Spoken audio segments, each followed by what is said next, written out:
আবারও ইয়েমেনি ক্ষেপণাস্ত্রে কেঁপে উঠল ইসরায়েলের তেল আবিব, আর এতেই আতঙ্কিত হয়ে 100 এলাকায় সাইরেন বাজিয়েছে নেতানিয়াহু প্রশাসন। অবশেষে কি তাহলে এভাবে মরণ কামড়ে শেষ হতে চলেছে ইসরায়েল?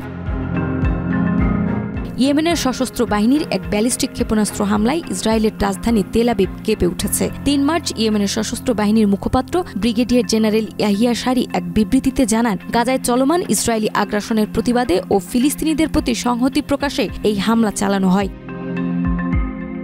জেনারেল সারি আরও বলেন, তেল আবিবের ইয়াফা এলাকায় একটি সামরিক লক্ষ্যবস্তুতে ফিলিস্তিনি 2 হাইপারসনিক ব্যালিস্টিক ক্ষেপণাস্ত্র দিয়ে সফলভাবে আঘাত হানা হয়েছে। এই ক্ষেপণাস্ত্র ইসরায়েলের প্রতিরক্ষা ব্যবস্থাকে অতিক্রম করতে সক্ষম হয়েছে। ইয়াহিয়া সারি সতর্ক করে বলেন, গাজার গণহত্যা অব্যাহত থাকলে তার প্রভাব শুধু ফিলিস্তিনিতেই সীমাবদ্ধ থাকবে না।